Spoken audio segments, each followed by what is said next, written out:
Hello, and welcome to episode number 111 of the Savvy Social Podcast. This is a show dedicated to helping passion-led entrepreneurs and business owners just like you use social media as a tool to grow your business. I'm your host, ANDREA Jones, and I'm fiercely committed to helping you understand both the how and the why of social media marketing so that you can create connection, build community, and make your difference in the world.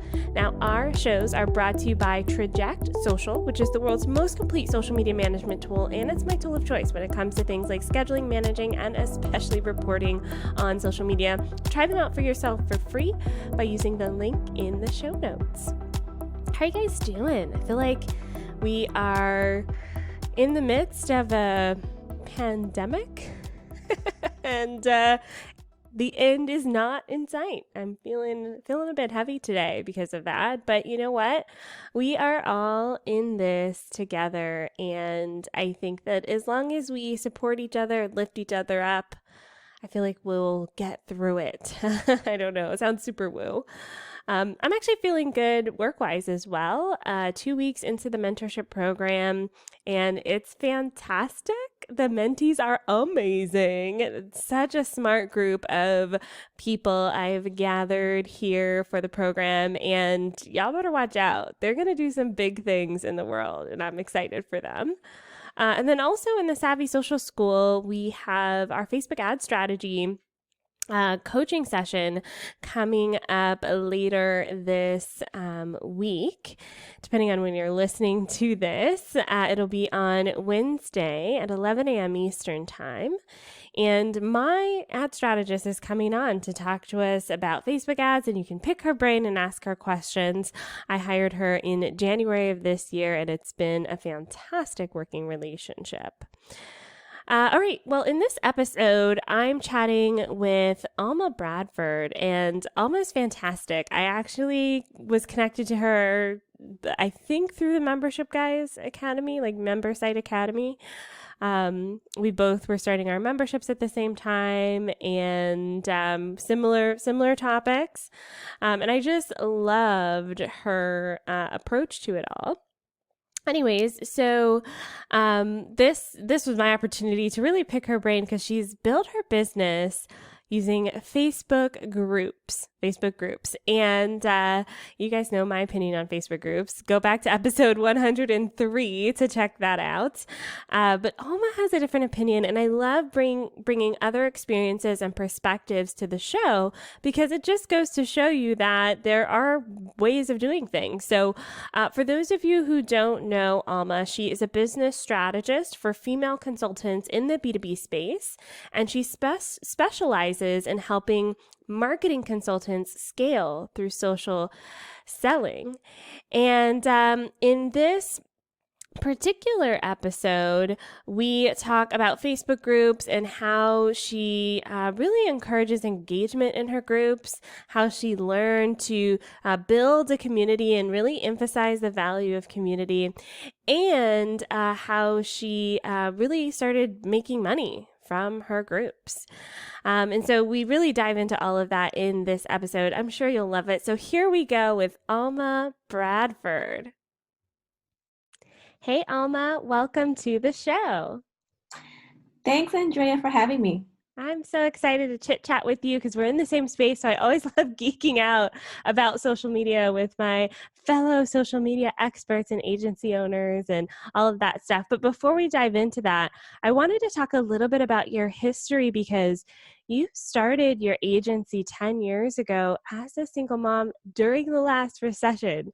So give us like a little quick 2-minute backstory on how you got into this world.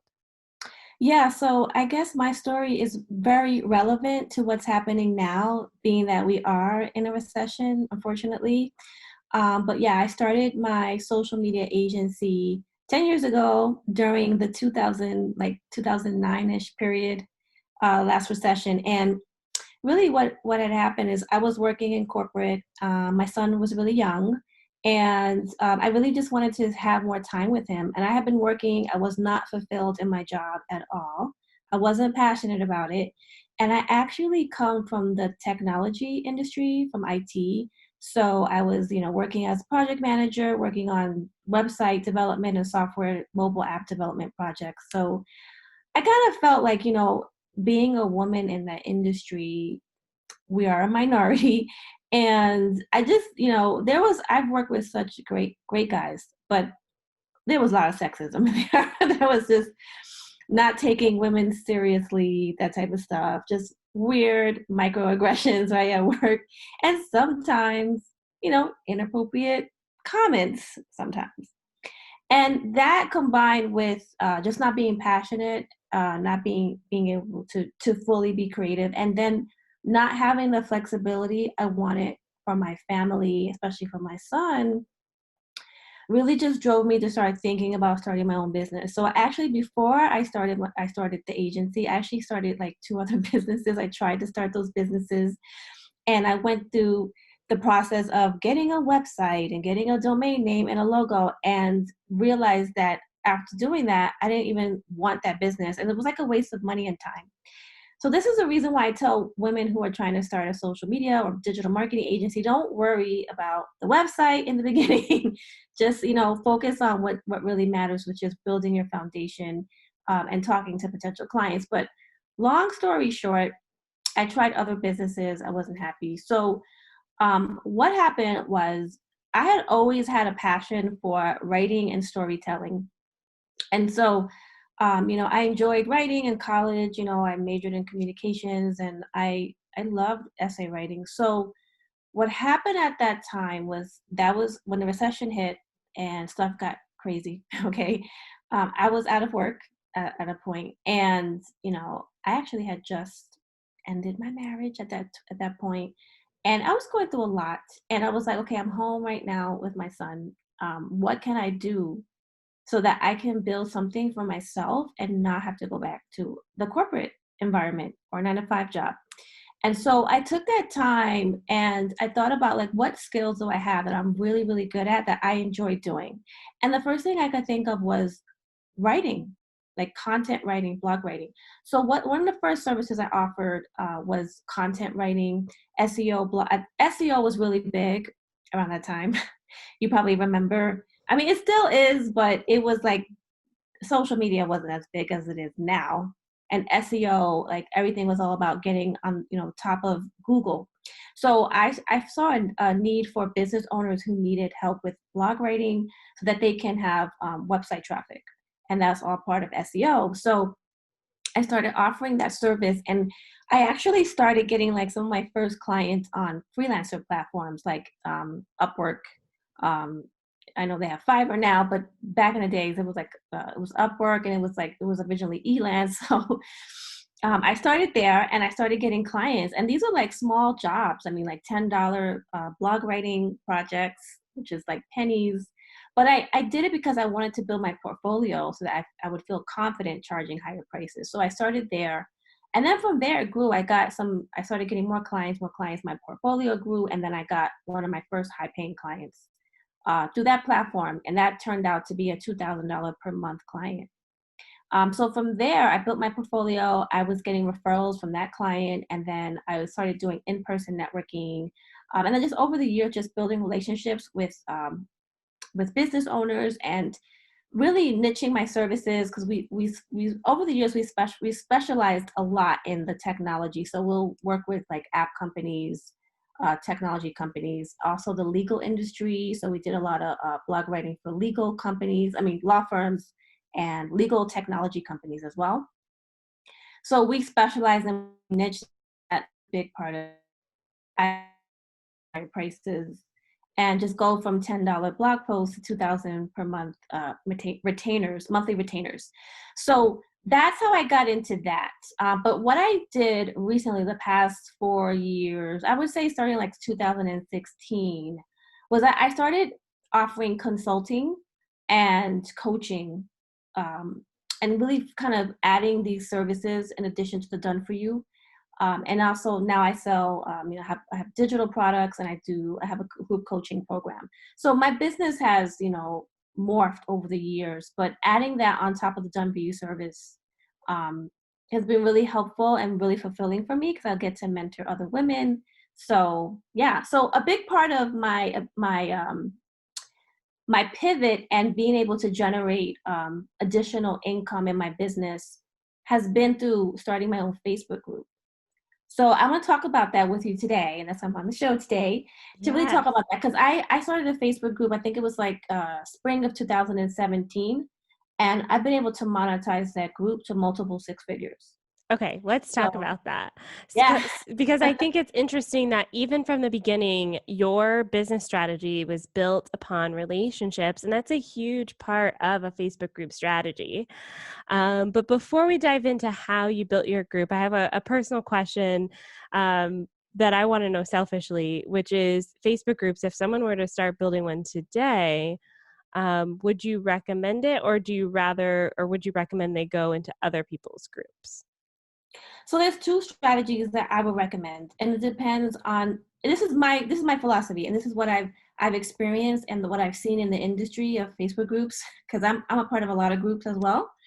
Is that it depends on the service that you offer, that you want to sell. Like whatever your offer is, that would determine the strategy you should use. So there's two strategies. The first one is that you can join other Facebook groups as a member, and you can, especially if you are offering a done for you service, like your virtual assistant, social media manager, if you provide digital marketing services, you have an agency, whatever it is, accounting, even if you offer accounting, bookkeeping services, especially for small businesses.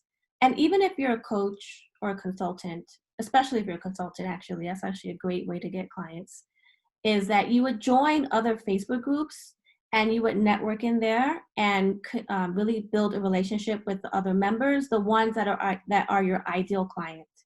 So what I recommend, if you want to find clients, the fastest way to get clients online, especially right now, is to go into other Facebook groups and get your clients there. So let me give you an example of how that will work. Let's say you are a social media manager or a freelance copywriter, right?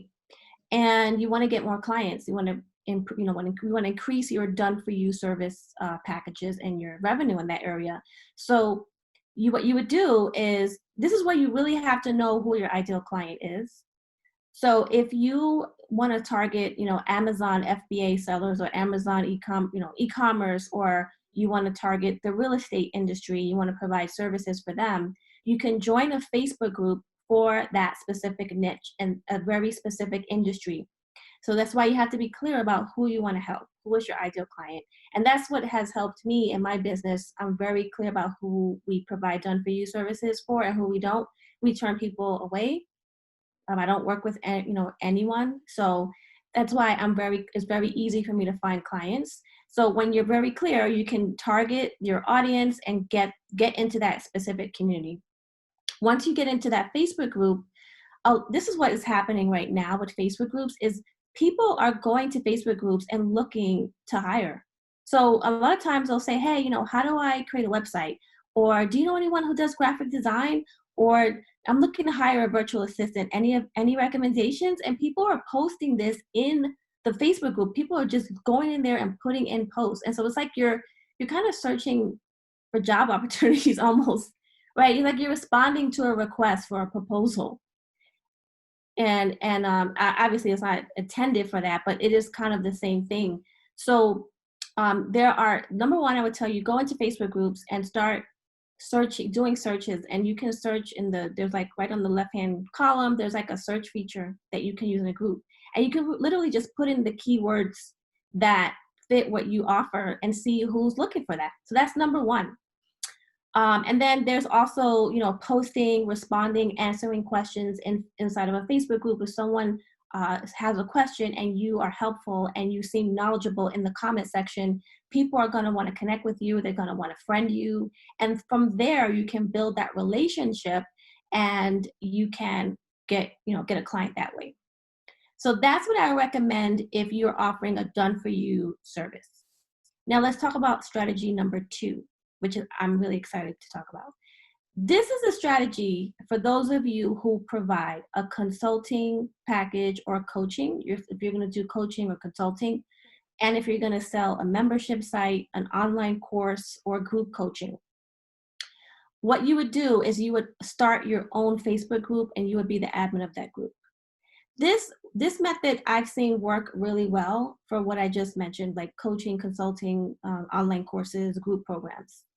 I haven't seen this method work well for a done for you service. I don't know if do you have a Facebook group, I Andrea? used to, yeah. Yeah, I started my Facebook group in 2017 and I closed it right before the beginning of 2020.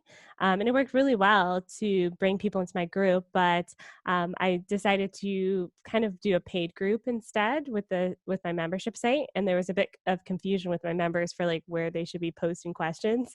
So I ended up shutting down the free group, but it is such a great way to bring people into the membership. So I'm curious to hear when you're starting your group from the perspective of building that digital product or course or consulting program, what are some of the things you should consider as you're kind of opening up your group to those people?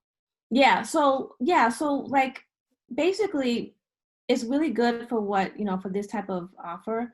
And like I said, I don't think it works good for done for you services if you're like a VA. I don't recommend this strategy. But like I said, if you're going to offer what we just mentioned. So the way you would structure your group is you're going to use your Facebook group as a lead magnet. Okay, so you have to think about it in that perspective. Like you would offer a free download, a free template, a free training, free video, right? Your Facebook group is a lead magnet. So what I would recommend is you don't need to have a large Facebook group. My Facebook group has over 11,000 members, but you can actually monetize your group at 300 members or even 250. One of my clients, she's one of my coaching clients, and she had a group of 250 people, and within 60 days, she was able to make $11,000 Wow. monetizing and using the strategies I'm going to share with you today. So pretty much with a Facebook group, what you're going to do is build this community and invite people, whether if you have people on your email list, you can invite them to your group. If you have people following you on Facebook, on Instagram, you can invite those people to join your Facebook group. But you need to entice people to join, right? So there has to be something in that group that is worth joining, because there are hundreds and thousands of Facebook groups, and a lot of people are members of like 20, 100 at a time, unfortunately. And so this is kind of getting more popular, but what's going to set your group apart from everyone else is that you have a very specific goal of that group, and you need to clearly communicate what the goal of the group is. And the more niche your group is, the more engaged it will be. Can you So give if us you an example? Oh, sorry. Can you give us an example of like how specific we should get with that? Yeah. So if you have an online course or membership site for real estate agents, then you need to be clear cut. This group is for real estate agents. That's one example, right?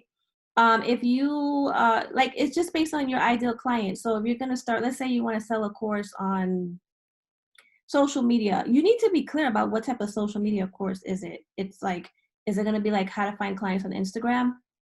Right? That's specific, Mhm. because people are going to go to that group and talk about Instagram.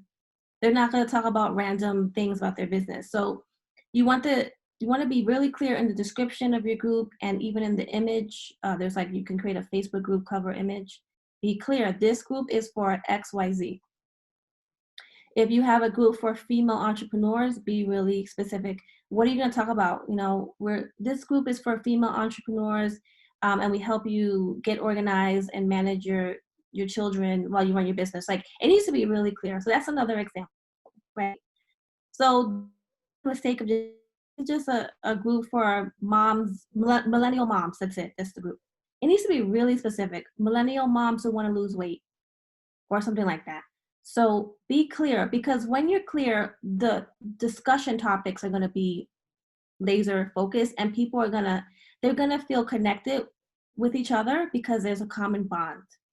And that's how you build engagement. That's the first level of engagement. That's one way to build engagement. So the second way to build engagement is that you want to create conversations in the group.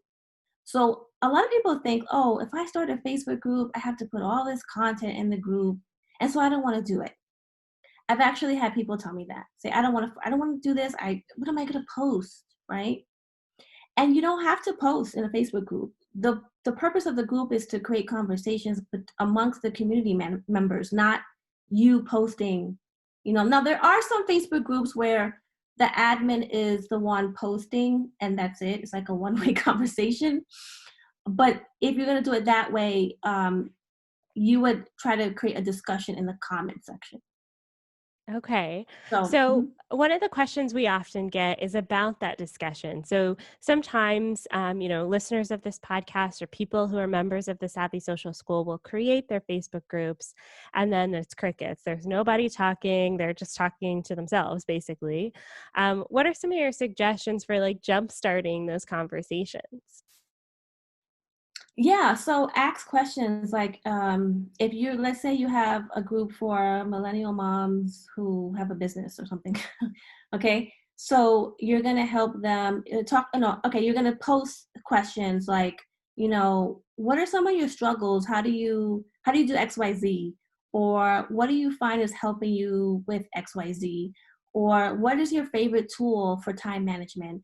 Or what is your, like in my group we talk a lot about, it's a group for female digital marketers, so I might post in there and say, hey, what do you prefer, Trello or Asana? Right? And then people will go into the comments and say, I like Trello, no, I like Asana, or I like ClickUp, or whatever tool they use, and they'll explain why, and then that can spark more discussion. So that's an example, and it could be anything. It could be, just ask them questions, and then also test out what types of prompts, you can call them prompts, what type of prompts actually build the most engagement. So you could kind of play around with different topics, and then you'll start to see what people respond to the most, and then you can just continue, asking those types of questions. And Mhm. you can rotate it. Okay. So let's say you've started a group and you're posting these questions and you're still getting crickets. What are some troubleshooting questions we can ask ourselves about whether the group is working for us, working for our target audience? How do we know if it's really the right path for us? Well, I'm going to tell you that you probably need about 200 people for the group to be engaged. That's Okay. number one. So, what I tell people to do is you should launch your group like an event so that people know that, what the purpose of your group is.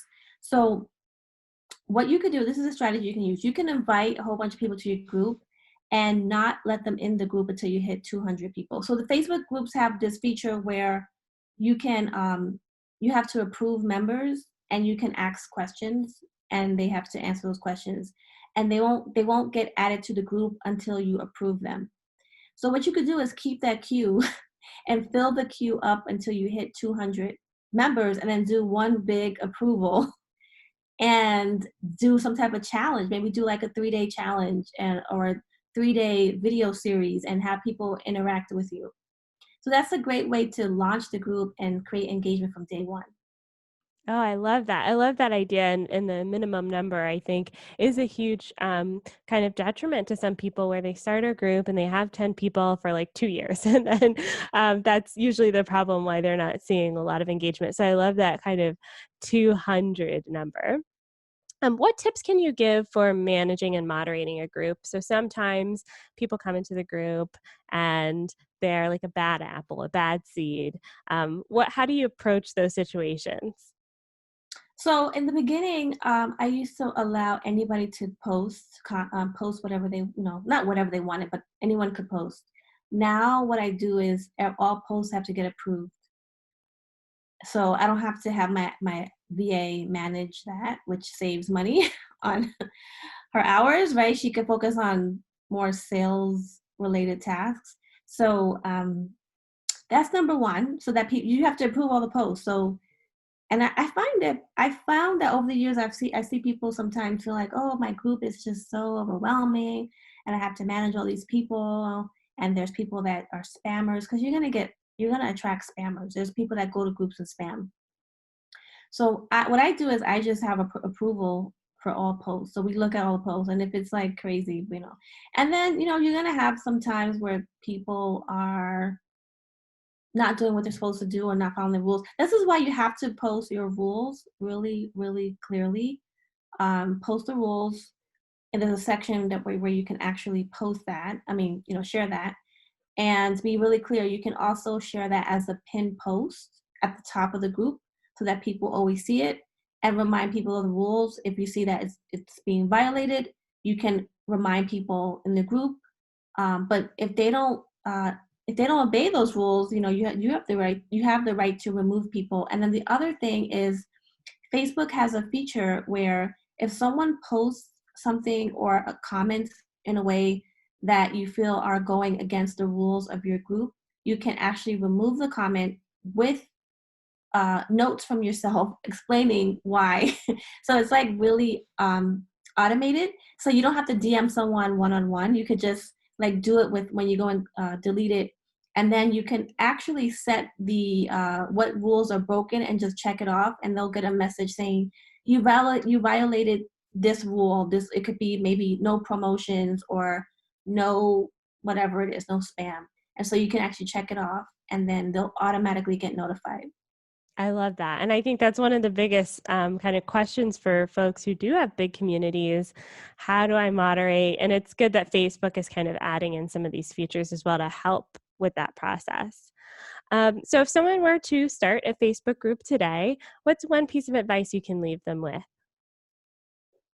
Well, I would say you just want to be really clear about the purpose of your group and your niche and your ideal client. Because if you are an entrepreneur, you're busy, and you have to think about your Facebook group as it is a business, it's part of your business, and you have to treat it like that. So you don't want to go in there and overshare. Like if you're a consultant or a coach, you don't want to just be giving out free content, free content, free content. Everything has to be very strategic. And actually, one thing I forgot to mention is Facebook is a really good place to do webinars. So you could do a webinar right in your group and sell your coaching program or your membership site, or your consulting your consulting package. I was gonna say done for you, but that wouldn't apply here. But your consulting package, you can do a webinar to sell that. And I find that when I do videos and webinars, I get a lot of engagement. So I recommend really using your group as a way to connect directly with your ideal client and interact with them through video and show up, be visible in your groups. They know you're the admin. You're the queen of your group. Okay? I love that. You're the queen. I know. I think sometimes that can be a challenge too with some of the bigger groups, is to know who's in charge here. So I like that. Okay. So, and then you have a freebie for Facebook groups that we'll put the link in the show notes and in the description of this video. But can you tell us a little bit about the freebie? Yeah, this freebie is going to show you how to find clients in Facebook groups if you're a done-for-you service provider, whether you're a virtual assistant, a freelancer, a digital marketer, OBM, any B2B service provider. I have a special guide that shows you how to use Facebook groups to get clients, and also how to start and when to start your own Facebook group, because it really just depends on your goals and what you're trying to do in your business. So that guide will walk you through the step-by-step process I've used to monetize my group to multiple six figures. Awesome. Thank you. And yes, that will be in the show notes. Definitely check that out, you guys. Alma, thank you so much for joining us on the show today. Thank you. Wasn't that interview awesome? Alma is just a wealth of knowledge, so make sure you're connected with her on social media and grab her freebie about Facebook groups. The link is going to be in the show notes for you.